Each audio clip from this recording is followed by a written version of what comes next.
자, 그러면 3부 1편에 이어서 3부 2편으로 계속해서 가겠습니다. 3부 1에서는 한국에 닥칠 문제가 좀 심각하니까 제2금융권 무너지는 그것 때문에 이제 매뉴얼을 좀 만들어 놓으셨으면 좋겠다. 그리고 한국 정부 부채가 올해 23년에만 2, 300조 정도 늘어날 수도 있지 않겠냐. 최악의 경우. 그 다음에 이제 다른 나라들하고 우리 한국 전에 부채가 정부 부채가 꼭 많이 늘어나야지만 외환 위기가 꼭 오는 건 아닌데 상황마다 달랐는데 이번에는 정부 부채가 올라가는 속도도 너무 빠르고 그다음에 앞으로 향후 전망도 상태가 안 좋으니까 좀 위험할 수 있지 않겠냐라고까지 이제 말씀을 드렸어요. 자, 그리고 그 3부 B의 본론으로 들어가기 전에 Q&A 몇 가지만 어드레스를 하고 갈게요. 그러니까 시청자분이 말씀하시는 게 이제 네가 하는 웬만한 얘기 다 들어서 아는데 우리 개인들, 국민들, 서민들이 할 수 있는 행동, 취할 수 있는 거를 뭘 좀 말을 해봐라. 우리가 뭘 하면 좋겠냐. 개인들은 어떻게 해야 되는 거냐. 그거를 근데 참 어려운 것 같아요. 그렇다고 제가 무슨 어느 주식 종목을 찝어가지고 3개월 갖고 있다 파세요 이렇게 말씀드릴 수도 없고 그럼 뭐 그렇게 약 팔듯이 그런 거 할 수도 없고, 뭐 달러를 언제까지 뭐 보유하다가 이제 뭐 파세요 이렇게 스페시픽한 인베스트먼트 스트래티지를 말씀드리기 되게 어렵잖아요. 그렇죠? 그러니까 제가 알고 있는 거로 제 생각대로 그냥 말씀을 드리면 본인이 결정하실 때 참고하실 수 있는 데까지 하시면 좋을 것 같아요. 저는 지금 상황에서는 경제나 앞으로 금융시장이나 이런 거 전체적으로 약간 안 좋게 좀 비관적으로 보이기 때문에 상황이 너무 안 좋아지고 있는 것 같아서 그런 위주로 얘기가 나가는 거니까 그거를 한번 참고를 하시면 좋을 것 같아요. 제 그냥 말씀을 드려볼게요. 전혀 상관없는 얘기일 수도 있는데 1번 우선 제가 계속 말씀드렸던 거 있죠. 예, 집 사지 마세요. 바닥 치려면 아직 멀었습니다. 외환위기든 외환위기가 아니더라도 비스무리한 거를 맞을 거예요. 한국이. 상태가 많이 안 좋아요. 제가 보기엔. 영끌이나 비투로 힘드시면은 지금 집을 사놓고 계신 분 중에 조금이라도 반등 기미가 보이면 욕심 부리지 말고 정리하세요. 예, 그게 나을 것 같아요. 물론 정리 안 하셔도 되는데 모르겠어요. 제 생각이니까 나중에 제 말 듣고 따라했다가 돈 날렸다고 화내고 막 저한테 돌 던지고 그러지 마시고 제 생각이에요. 그냥 제가 지금 그 상황이라면 그렇게 할 것 같아요. 자산 가격이나 자산 가격 급상승을 노린 비투나 영끌하지 마시고 중장기로 보세요. 좀 조급해하지 마시고. 그다음에 4번은 집 사시려면 제가 전에 말씀드렸던 거는 사회적 비용 테이블 같은 거 이제 보시라 그랬죠. 무슨 이렇게 실업률이나 이혼율이나 자살률 같은 것도 보셔야 된다 그랬는데 그거 말고도 또 현실적으로 볼 수 있는 거는 뭐가 있냐면은 한국이 지금 제1금융권까지는 아직 그 문제가 전이가 되거나 이제 이러진 않았는데 아직은 제2금융권에서 머물고 있잖아요. 근데 미국에서 이번에 고생하는 거 보셔서 아시겠지만 우리가 믿고 있는 보통 4대 금융사나 그런 그 금융회사들도 에셋을 줄여야 되는 시점이 오거든요. 그러니까 그 사람들한테 에셋이라는 거는 대출이죠. 은행들이 대출을 해주고 우리가 그걸 이제 주담대를 받아가지고 집을 사는 건데 그게 잘 안 나오는 순간이 와요. 계속 그런 건 아닌데 한때 그런 순간이 올 거예요. 홍콩도 그랬어요. 리먼 터지고 그랬을 때 그냥 잘 나오던 대출이 안 나와요. 그 2주 만에 나와야 되는 대출이 4주, 6주 걸리고 딜레이를 시켜요, 얘들이. 그러니까 안 됩니다. 이렇게 거절하는 건 아닌데 네, 지금 프로세싱 중입니다. 이런 식으로 딜레이를 시킵니다.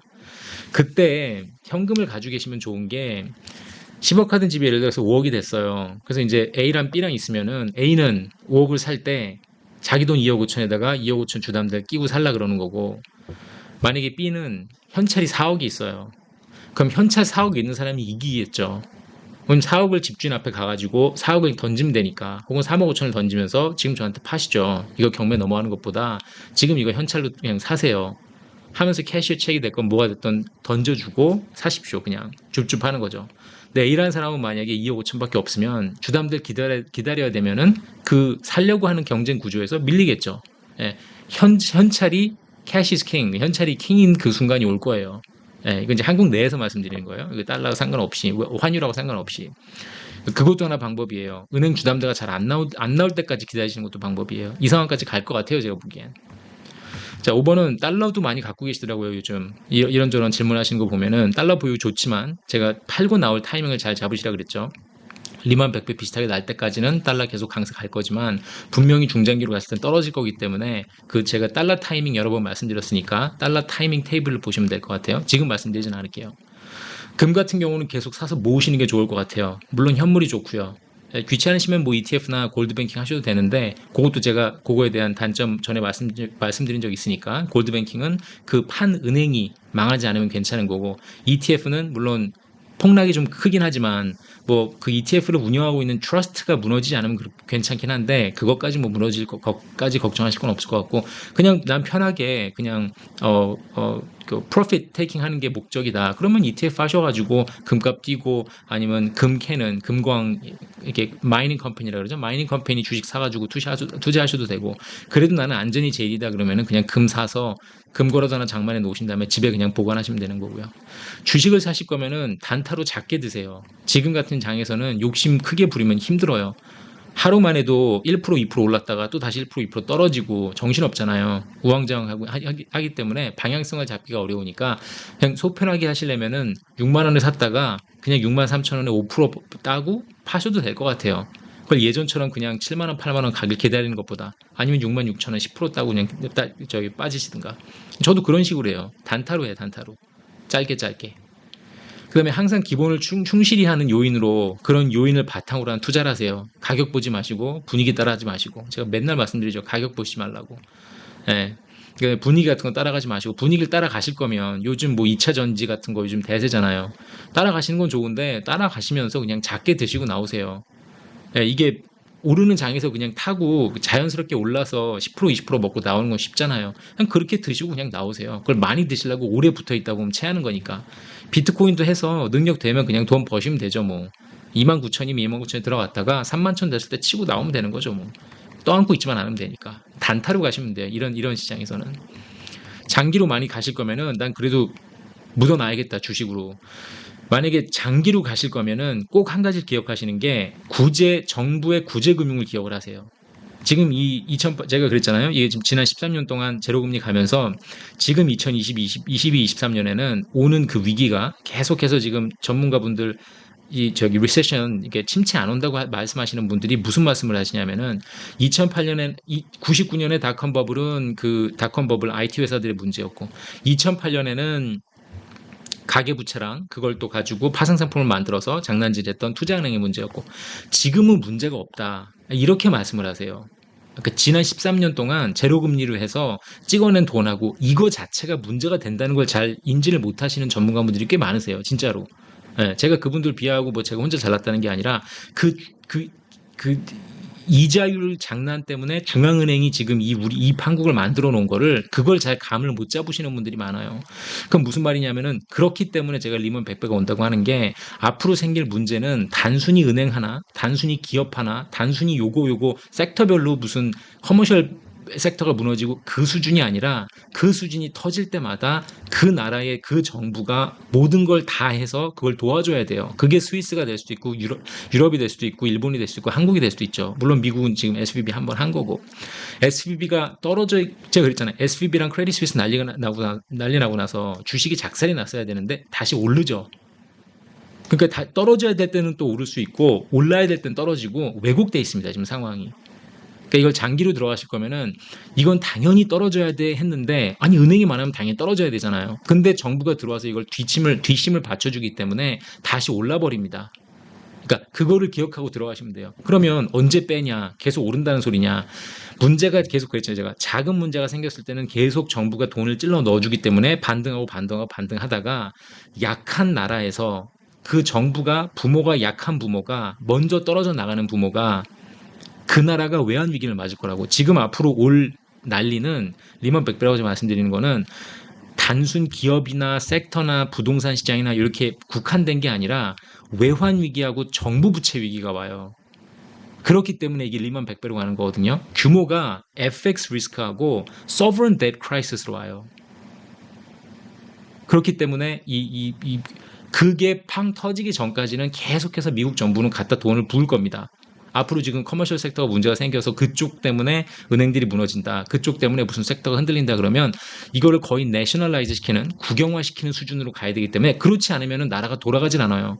요번에 SVB 같은 경우에도 디포짓 인슈런스 같은 거 문제, 디포짓을 그냥 만약에 보호하지 않았다면은 뱅턴 펀딩 프로그램을 돌려서 하지 않았다면은 미국에 있는 18 트릴리언 달러라고 하는 18조인가요? 18조 달러인가요?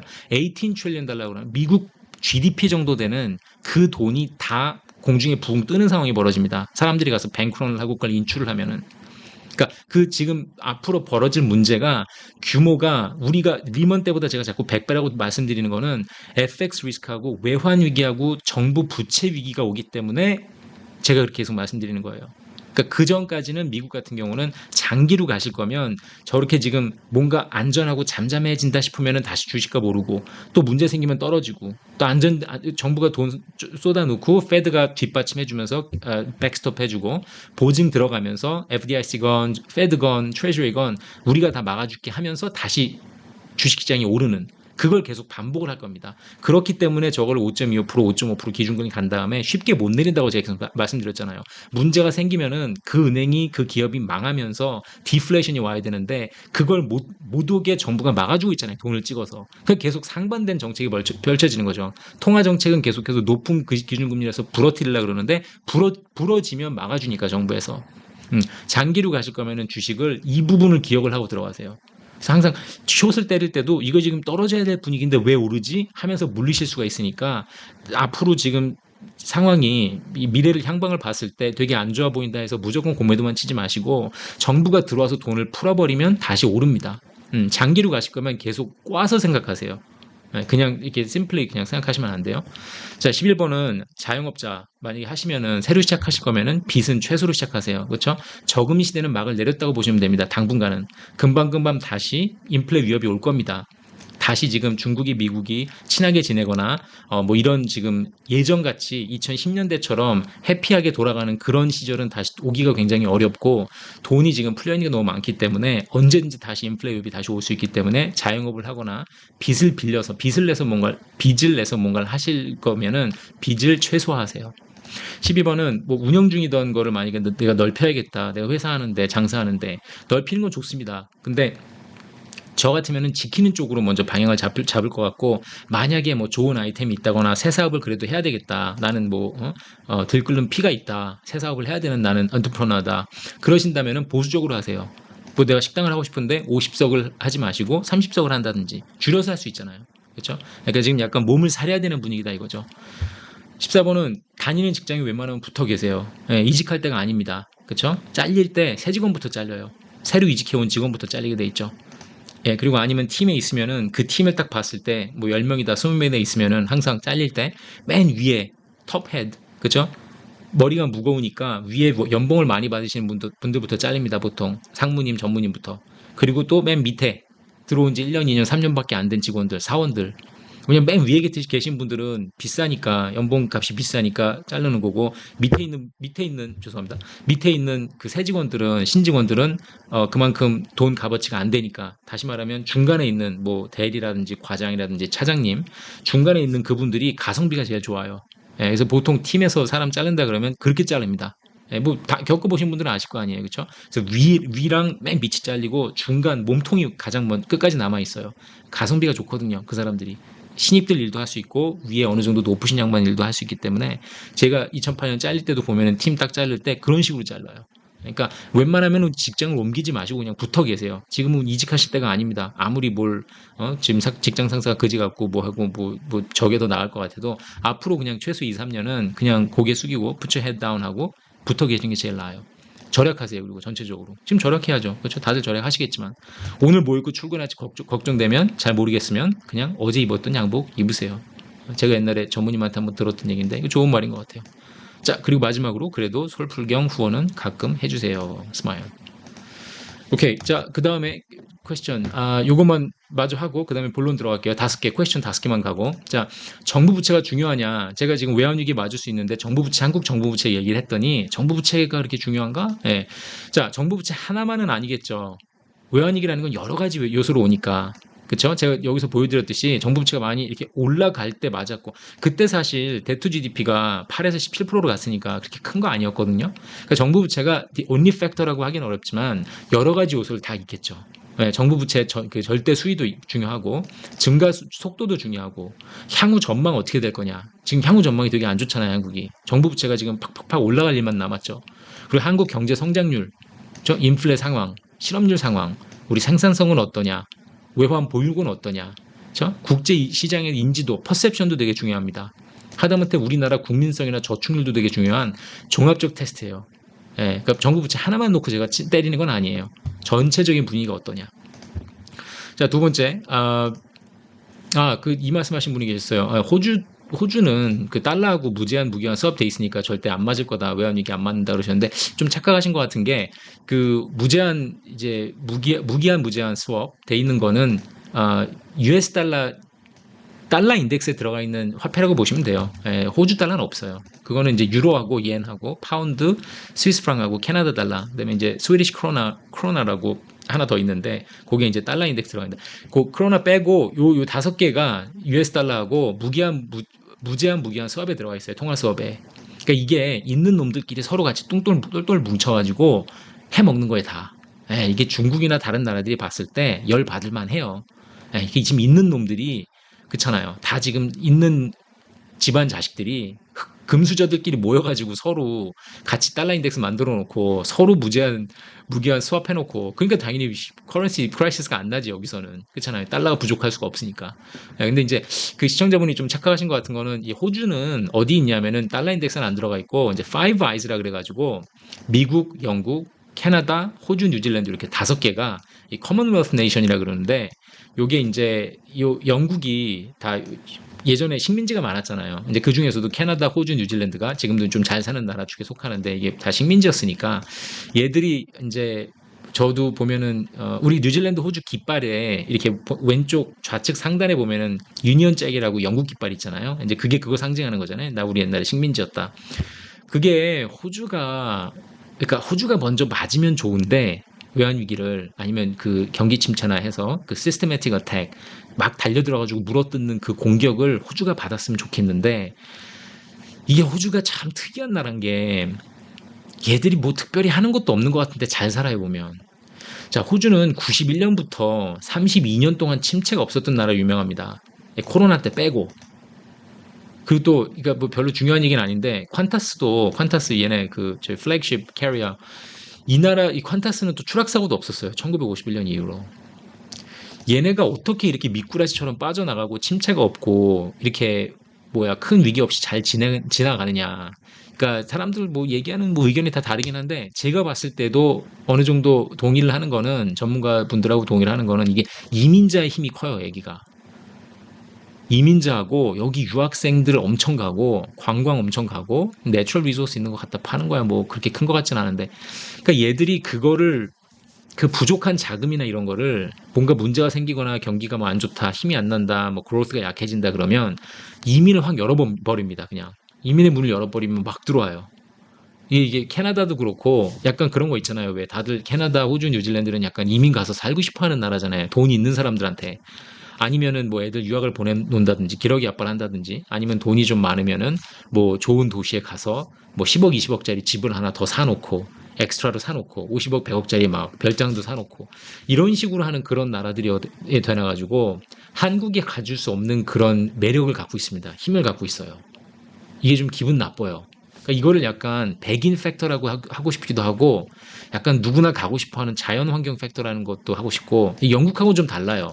영국도 뭐 가보신 분들은 아시겠지만 영국은 좀 약간 이게 좀 다르잖아요. 물가도 비싸고 좀 우중충한 느낌이 있는데 이제 호주나 뉴질랜드, 캐나다는 약간 좀 깨끗한 그런 느낌이 있거든요. 그렇죠? 무슨 말씀하는지 아시죠? 제가 뉴질랜드 교포라 이렇게 말씀드리는 게 아니라 그런 느낌이 있어서 언제나 사람들이 가고 약간 거기다 갖다 돈 보내놓고 안전하고 좀 그런 거 있잖아요. 룰 오브 로도 잘 돼 있고 믿을만하고 나라가 이제 그런 요소가 있다 보니까 한국은 막 북한 요소도 있고 막 우리 뻑하면은 코리아 디스카운트 들어가잖아요. 김치 코인도 디스카운트 있고 주식값도 디스카운트 들어가고 물론 그거마다 다 이유는 있죠. 재벌 뭐 오너십 스트럭처도 문제가 있고 한국만의 그 문제가 있어서 디스카운트 항상 들어가긴 하는데 그런 거 없이 미꾸라지처럼 잘 빠져나가는 나라가 호주입니다. 그래서 엄밀히 말해서 두 개, 한국이랑 호주를 놓고 나서 만약에 누가 더 문제 생길 거 같냐 그러면 사실은 좀 안타깝지만 한국이 먼저 생길 것 같긴 해요. 그런 좀 얄미운 그런 약간 나라입니다. 호주가. 자, 그리고 3번은 제가 한 달 반 전에 올렸던 영상 중에서 한국 외환시장 개방 타이밍에 대해서 말씀드린 게 있는데 그거 제가 조금 정정을 해야 되는 게 죄송한 게 바로 그때 올해 다 될 것처럼 다 외환시장 개방이 모든 게 다 이루어지는 것처럼 말씀드렸는데 정확히 말씀드리면 올해 상반기에 외국으로 송금하는 그 어마운트가 더블이 되고 개인이나 기업이나 나머지 오퍼레이셔널 이슈 그러니까는 외환 시장 그 오프닝 아워라든지 아니면 카운터 파티가 종류가 많아질 수 있는 거라든지 아니면 코트 스크린이 그 가격 뜨는 게 전체 다 통합을 해서 나오고 이런 그 은행들이 증권사들끼리 서로 오퍼레이셔널 이슈는 그거는 내년 7월 앞으로 1년 정도 있다가 왜냐면 이거는 그 셋업을 해야 되니까 요거는 좀 약간 실무적인 문제니까 그거는 한 절반 정도는 내년에 하고 우선 지금 송금하는 것부터 먼저 풀어놓고 그렇게 되는 그런 거더라고요. 근데 이제 중요한 거는 외환시장이 개방을 하긴 한다는 거죠. 그래서 MSCI도 들어가고 다 하는데 그러다 보면은 저게 이제 내년쯤 개방이 더 확 되면은 운 없으면 재수 없으면은 그 타이밍까지 맞아들면서 더 외환 공격을 더 많이 받을 수 있다. 이제 이렇게 되는 거고요. 또 이제 퀘스천에서 시청자분이 해주신 게 자, 외환 보유 바닥 나기 전에 한국은행에서 금리를 확 올려서 IMF 사태 같은 건 막을 수 있겠죠? 하셨어요. 이 질문을 보면은 제가 유추할 수 있는 게 요분이 이 질문하신 분이 증권사에서 일해보신 경험은 없으실 것 같다라는 생각이 들어요. 그 지금 놀리거나 비하하는 게 아니라 왜냐하면 이게 손 쓸 틈이 없다는 거를 장에서 직접 경험을 해보시면 무슨 말씀인지 알아요. 그러니까 이게 외환 보유가 바닥나기 전에 하느니 올리는 게 아니라 외환 보유 바닥이 안 나요. 그냥 외환은 어느 정도 있어요. 근데 한국은행이 금리를 올릴 틈이 없습니다.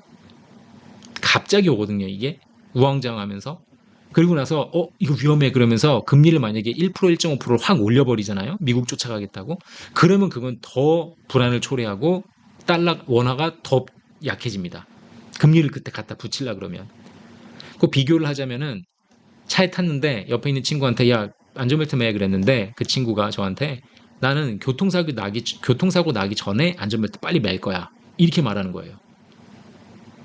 이 어프로치가 이거예요. 하느니 문제 생기면은 금리를 확 올려서 외환 위기는 막을 수 있겠죠? 이런 식인 거예요. 미리 준비를 해놔야 돼요, 우리는. 그러니까 다른 전문가분들 이런 거 말씀하셨다 그랬죠? 자금 유출 조짐이 없기 때문에 안 올려도 됩니다. 금리 인상 요소가 없기 때문에 안 보이기 때문에 안 올려도 됩니다. 그리고 또 제가 얼마 전에 새로 본 거 있어요. 자, 대한민국 CDS가 높지 않습니다. 아주 낮게 유지되고 있습니다. 이게 이제 파산 위험이거든요. 제가 CDS도 뒤에 다시 설명해 드릴 건데 CDS가 아주 낮습니다. 그러니까 안 올려도 됩니다. 이렇게 말씀하시더라고요. 전 가지각색으로 별게 다 나오는데 별 얘기가 다 나오는데 이게 다 잘못된 거예요. 그러니까 이거는 미리 올려놓고 있어야 돼요. 네, 금리는 특히 한국 같은 나라는 특히 한국같이 노출이 많이 되어 있는 위험한 나라는 요거는 제가 이제 오는 순서에 대해서 더 자세히 들어가면서 말씀드릴게요. 자, 퀘스천 그 다음에 또 시청자분이 2024년 4월에 총선이 있는데 이거 어떡하죠? 외환위기를 어떻게 막을까요? 이 총선 전에. 이 질문도 되게 좋은 질문이고 이게 정말 애국자들이 해야 되는 질문이죠. 아주 올바른 질문입니다, 이게. 근데 어떻게 되겠어요? 총선이 2024년 4월에 총선이 있기 때문에 그 총선이 외환 위기를 초래할 수 있습니다. 처음에 제가 이거 몇 개 올리면서 여기서 말씀드렸던 거 있죠. 자, 한국 정부는 부동산 가격 하락 안 하게 안 하게 하려고 지금 총력전을 벌이고 있고 그래야 PF 관련된 기업들 망하지 않고 금융기업 파산하지 않으니까 여기다 지금 모든 걸 포커스하고 있다 그랬잖아요. 경기 침체 오면 안 되니까. 여기다 갖다 돈을 쏟아 붓는 거죠. 왜? 총선 전에 이걸 막아야 되니까. 2024년 이 4월 전에 터지면 안 되니까. 틀어 막아야 되니까. 그렇게 여기다 갖다 돈을 쏟아 부으면 부을수록 올해 정부 적자가 200조, 250조, 300조가 가면 갈수록 이쪽에서 외국 투자자들이 봤을 때 외환 위기는 점점 더 커지는 거죠. 위기가. 그러니까 지금 이 시청자분이 너무 좋은 질문을 해주셨는데 이렇게 착하게 생각을 하시면은 정치인들이 이렇게 착하게 우리처럼 생각을 해주시면은 우리나라는 정말 잘 사는 좋은 나라가 되겠죠. 이렇게 생각을 안 하시죠. 외환 위기가 중요한 게 아니라 지금 왜냐하면 우리 서민들 입장에서는 뭐 택시 운전하시고 국밥집 하시고 서민들 입장에서는 외환 위기가 무서운 게 아니라 지금 당장 경기 침체가 어려우니까 당장 내가 지금 전기값 내는 게 힘들고 내가 당장 택시 몰 때 기름값 넣어야 되는 그게 지금 부담이 되는 거기 때문에 거기 포커스가 맞춰지겠죠. 2008년에 조지 W 부시 대통령이 나가면서 또 재밌는 말을 했죠. 재밌으면서 솔직한 말을 했습니다. 그렇죠? 2008년 끝물에 12월에 나가고 2009년 초에 오바마 대통령이 이제 됐잖아요. 그때 2008년 9월에 리먼이 딱 터지니까 조지 W 부시가 그랬죠. 이 아저씨가 좀 약간 이렇게 덤벙거리잖아요. 좀 약간 나사가 좀 풀린 양반이잖아요. 약간 뭐 치매가 왔다는 그때 그런 설도 있었고, 근데 그때 나가시면서 이제 하는 말이 Why did it have to happen on my watch? 그랬다고요. 이거 왜 내가 대통령 임기 아직 안 끝났는데 하필이면 내가 대통령 할 때 이게 터졌어. 아, 젠장. 이러는 거거든요.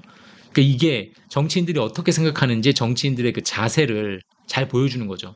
사실 조지 W 부시 대통령이 잘못해서 터진 거 아니거든요, 그거. 예, 그 전부터 벌써 그린스팬이 낮춰놓고, 예? 근데 2001년부터 조지 W 부시 대통령이 8년 대통령을 하면서 그게 딱 터진 거니까 다 이 사람이 그때 비난을 받았는데 저 대통령은 사실 특별히 잘못한 게 없어요. 저분이 뭘 알겠어요, 금융에 대해서. 자기도 그렇게 막 우스갯소리로 계속 얘기를 했거든요. 자기는 아츠 메이저라고, 자기는 문과생이라고, 난 금융에 대해서 하나도 모른다고, 왜 이게 내가 대통령 하고 있는 내 임기에 벌어졌는지 모르겠다. 예, 저 양반은 뭐가 올라오면 그냥 사인만 할 거 아니에요. 옆에서 어차피 그 조언해주는 따로 팀이 있으니까, 금융 문제에 있어서는. 그런 식이죠. 그러니까. 예, 근데 정치인들은 재선이 되고 집권당만 해야 되니까 집권을 하기 위해서 그쪽에 포커스를 하기 때문에 한국에서는 외환 위기가 올 확률이 훨씬 높아집니다. 이 총선 때문에. 그리고 마지막으로 슈퍼챗 질문 왔었는데 이게 좀 오래됐는데요.